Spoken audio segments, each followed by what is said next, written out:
Hello everyone. Today we are going to do how to draw the influence line in a truss due to a moving load. So what we see here is a unit load, and we are interested to see how any member forces or the force in each member is going to respond as the unit load is moving from to A to H to G to F. So this is called as a top chords, and these are the bottom chords. And because we are giving here the direction of the load, so we are going to use the or develop a influence line as the load is moving in the bottom chord. Sometimes you can have a question that asks to draw the influence line as it move from in the top chords. Okay, so pay attention to where the load is, asking how the moving load is placing. So in this case we are interested to find the load moving in the bottom chords. And why do we need to know about the influence line? We just want to see where would the maximum force uh, be will be, or where would be the load such that any member forces, let's say that you're interested to find the member force CD, and you want to know like when does the member force CD is maximum, when the load is as the load is moving from A to F. So that's why the influence line give you that idea that when does this member force CD will be maximum as the load is moving from A to F. Okay, so that is the idea of drawing the influence line. So how do you draw the influence line? This is use the same concept that you have learned in your truss analysis. Basically you put a load at each joint. Remember that in truss analysis the load is always applied at a joint, so you put a load at each joint, and then um, you analyze the structure, or find the member forces when the load is at each joint at a time, so one at a time. So it's saying that you take a snapshot of a time as the load is moving. So when the load is moving from A to F, you take a snapshot when it has A, analyze the truss. When the load is at H, analyze the truss. When the load is at G, analyze the truss. And when the load is at F, analyze the truss. And now you may have a question that what if the load is in between A to H? Can we still analyze the truss? Yes, we can analyze the truss. The only thing that you need to do a extra additional step is when this is A H, when the load is applied, let's say P, when the load is applied in between A to H, then because the assumption for truss analysis is always load is applied to a joint, then we have to transfer this load P for joint A, which is equal to P1, and joint H will get P2, such that P1 plus P2 is equal to P. So that's the only additional step you will need to apply.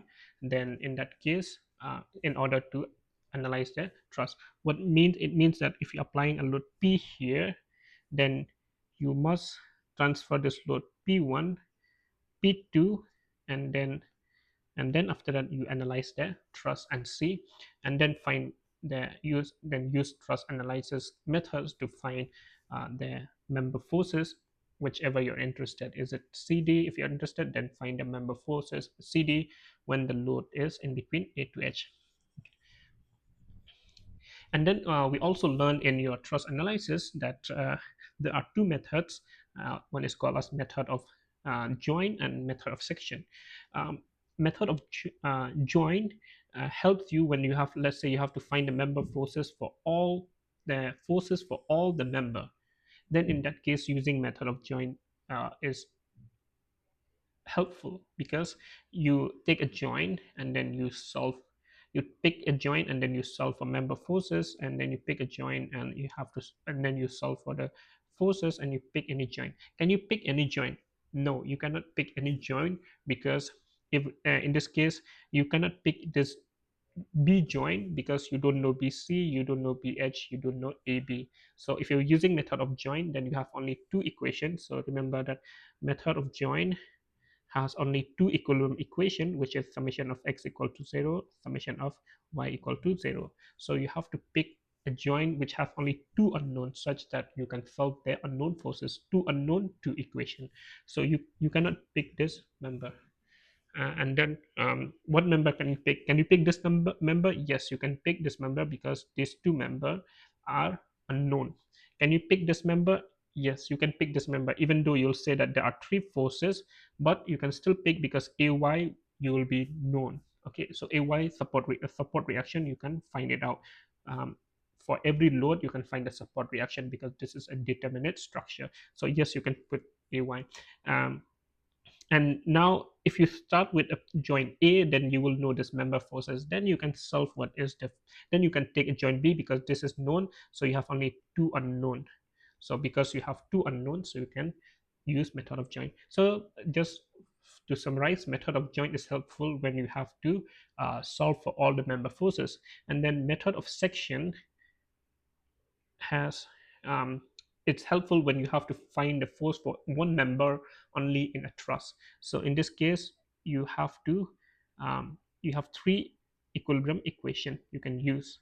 Beside forces, you can also use summation of all the moments. So in this case, you will just cut a section, and then find, if you're interested to find the CD, then you cut the section um, in that member, such that you can find the member CD.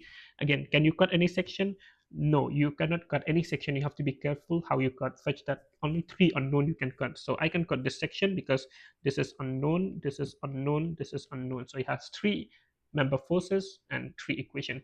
Can you cut in this section? No, you cannot cut in this section, is because this is unknown, this is unknown, this is unknown, this is unknown, this is unknown. So you have more than three unknown member forces, so you cannot cut that section.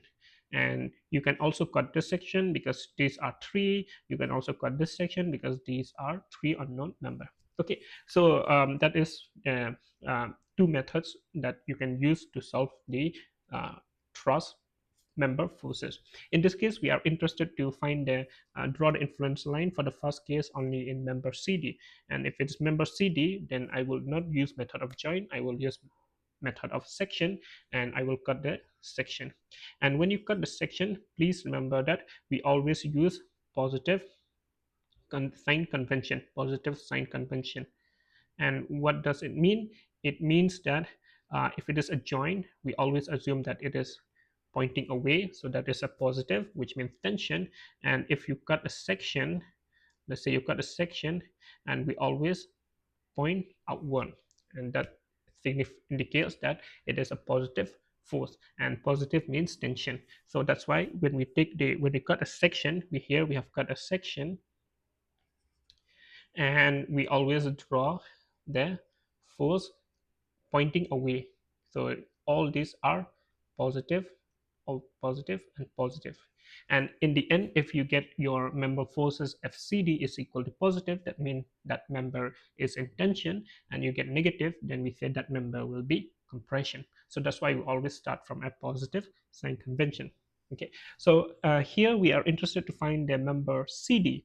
And if we are interested to find the member CD, then uh, we have to find a way such that only CD will come into a picture. We have to find a way only CD will be coming into picture, and AY. We don't want anything to do with HG and FCG. So the trick is, how do we do that? Because we know that if we cut a section, we can use any moment, any equilibrium equation. So let's start with summation of all the forces in x0. So we draw the global axis just to remind you what the summation of all the forces in x means. So if you take summation of all the force in x, then we have this is along x, and then this also will be resolved along x because this is inclined, so it has to be resolved along x, and this also will be this along x. So we have all this FCD, FGC, and FHG. So we will not use this equation. And what about Fy equal to 0? We cannot use Fy because FCD is along x, so FCD will not come into equation, which is not what we want. So we cannot use summation of all the force in y direction. Now we can use moment is equal to 0. Now the question is, what moment should we use? So if we use moment about A, then we have this FCG also will create a clockwise moment, and FGD also will create a clockwise moment, and FHG will not create any moment because it doesn't have any eccentricity. So perpendicular distance is 0. So which is good, but then we have this FCG. So moment about A is not what we want. And if we take moment about H, also not good, because moment about H will produce this CG will still produce moment. So in this case, if we extend this point, if we extend this point at G, and we take the moment about G, you will see that the moment about G, this force will be 0 because it does not produce any moment. This force will be 0 because it does not produce any moment. But the only forces that produce moment is FCD and AY. And we want to have AY because we know the support reaction. So taking moment about G is a way to solve this problem. So we are going to use moment about G in our equation, in all our equation, to find the member CD or member force CD.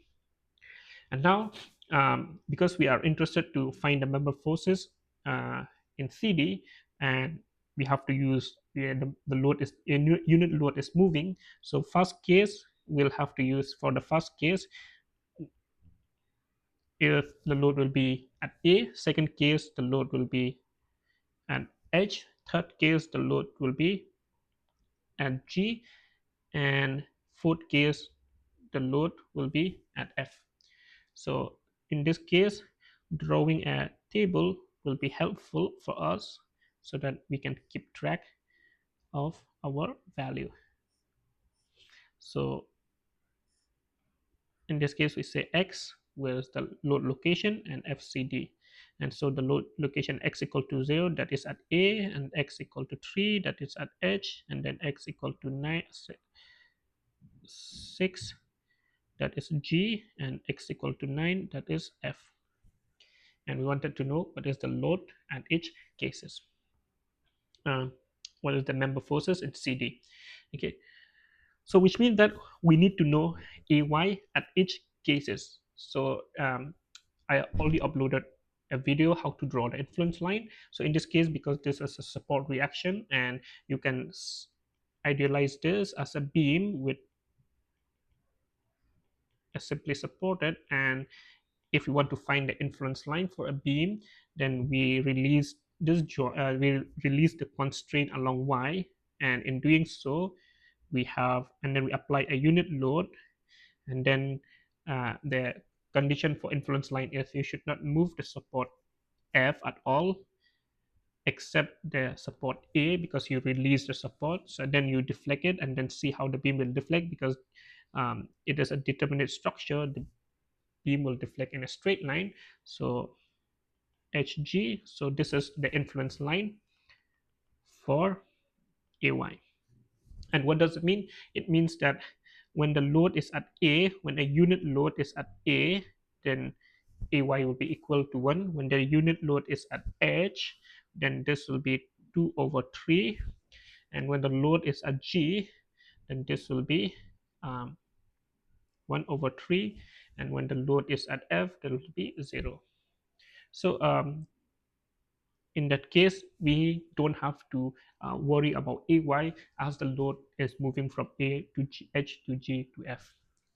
Okay, so so using the concept of influence line for the beam, we can find what is the influence line for the reaction at AY for a truss also, because this truss can be simplified as a simply supported. Okay, so let's consider the case when the load is at A. When the load is at A, you will see that because the load is applied exactly at A, which is at a support, we say that all the support will take out the load, the rest will be equal to 0.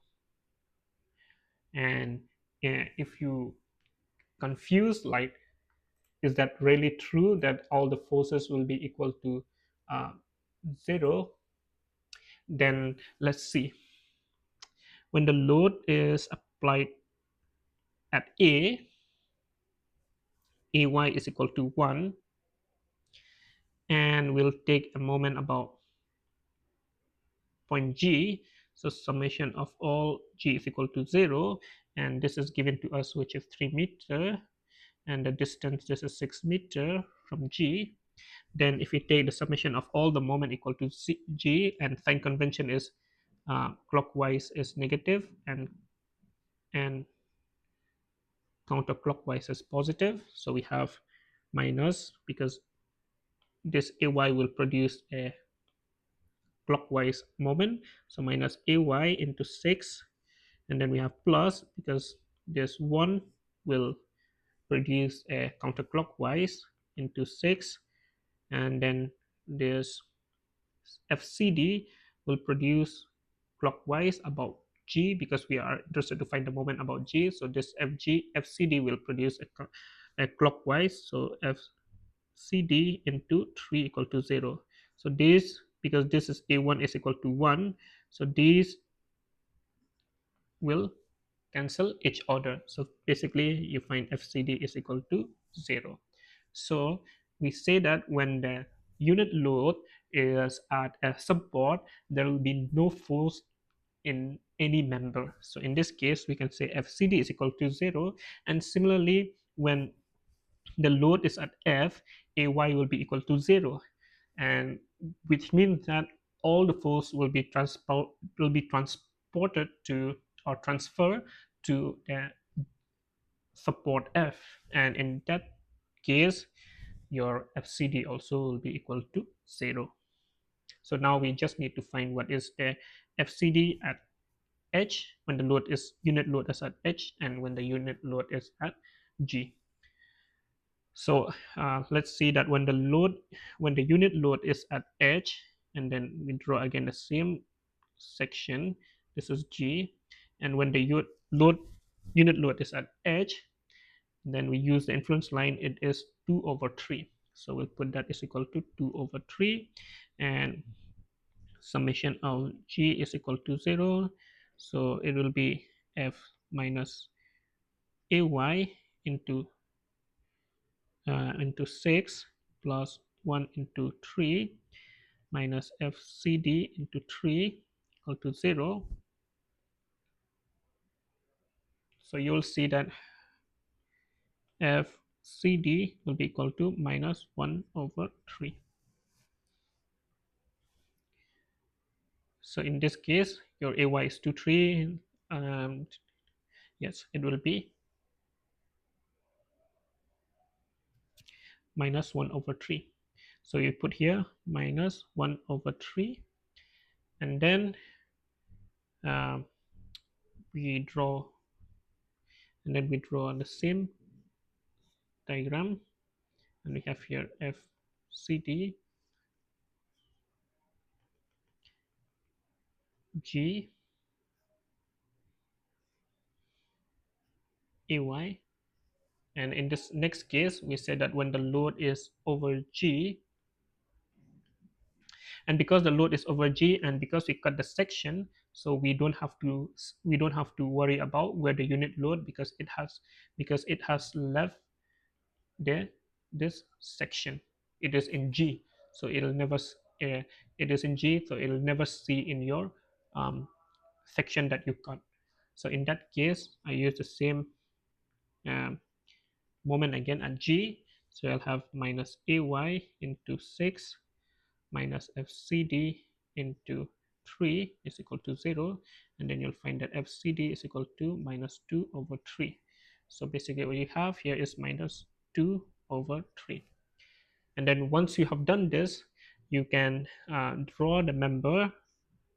This is your A, this is your H, this is your G, and this is your F. And if we draw this diagram, you'll have here This is minus 1 over 3, this is minus 2 over 3, and you will get this is your influence line for CD. So what it means that when the load is passing from A to F, the member CD will experience a compression all the way. And now, if you need to verify this, we can verify this uh, uh, if this value is true. I mean, if this concept is true or not, we can use the concept of a beam, and we know that if beam is applying any load along the gravity, it will deflect. And if it deflect, we know that the top one will be in compression and the bottom one will be in tension. So you see that the top one will be compression. So when this load is over here, you'll see that all these top chords will be in compression when the load is applied anywhere in A to F. And you'll also see that all the load in AH will be in tension. So they will be in tension and this will be in compression. So this influence line that you get is, it makes sense because it is at the top chord, and if you apply any load along AH, it will be in compression. So that is how to develop an influence line for CD, and that's the way also to verify whether it's true or not.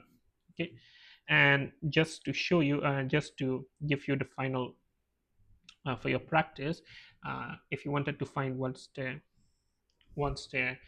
influence line for um, HG, you'll see that the influence line, this is A, this is H, this is G, and this is um, F. So you'll see that the influence line will be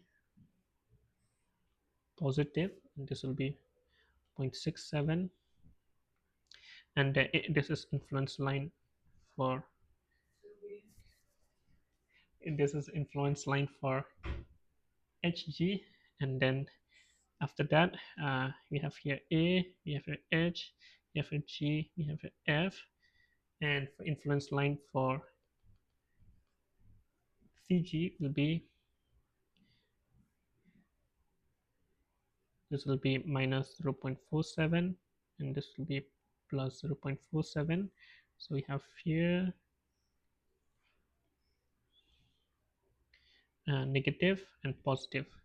And what does mean? It means that the this member um, this member CG, which is a diagonal member, when the load is over H, it will be compression, and when the load is when the load is at G, this will be in tension. And when the load is at H, this member will be in compression, and when the load is at G, this member will be in tension. So it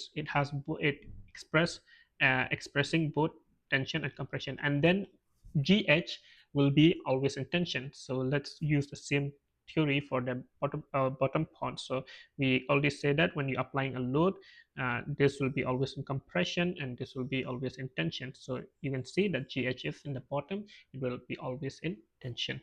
So that's how you use that's how you verify whether your influence line makes sense or not. And now the question is, if you wanted what if you wanted to find what is GH, how do you